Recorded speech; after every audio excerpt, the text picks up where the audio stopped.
smart মহানগৰী গুৱাহাটীত মৃত্যুৰ কিৰিলি উপামনি চৌধুৰীৰ পৰা অবিনাশ চৰকাৰলৈ অভিযোগ উঠিছে বিভাগীয় কৰ্তৃপক্ষৰ হেমাহিৰ ওপৰত গুৱাহাটী মহানগৰীত বৰষুণৰ ফলত হোৱা বানপানীয়ে প্ৰতি বছৰে স্মাৰ্ট চিটিৰ নামত চমক সৃষ্টি কৰিব খোজা ৰাজ্য চৰকাৰখনৰ ফুপুলা স্বৰূপ উদঙাই আহিছে পথৰ গাঁত নলা নৰ্দমাত আৰবেৰ দিবলৈ মুখ্যমন্ত্ৰীৰ কঠোৰ নিৰ্দেশ সত্ত্বেও গা নলৰিল জিলা প্ৰশাসনৰ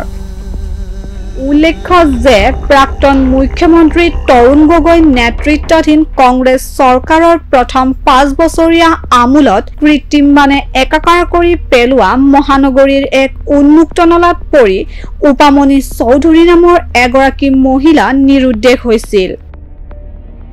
আৰু শেষত তেওঁৰ নিথৰ দেহ উদ্ধাৰ হৈছিল পল্টন বজাৰত নলাৰ জাবৰৰ দমত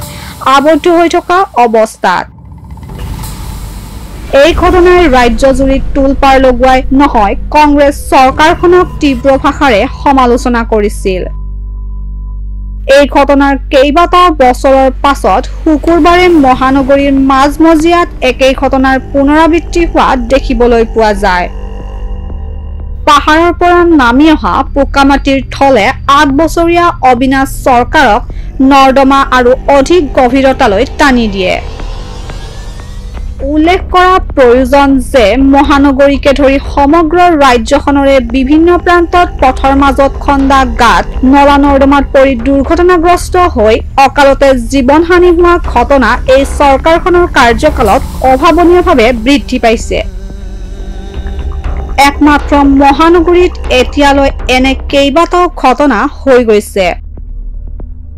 যোৱা বছৰ গুৱাহাটী গণেশগুৰিত অঞ্চলৰ পথৰ মাজত উন্মুক্ত নলাত পৰি এগৰাকী যুৱতী দুৰ্ঘটনাগ্ৰস্ত হৈ থিতাতে নিহত হোৱা হৃদয় বিদাৰক ঘটনাটোক লৈও তুমুল চাঞ্চল্য বিৰাজ কৰিছিল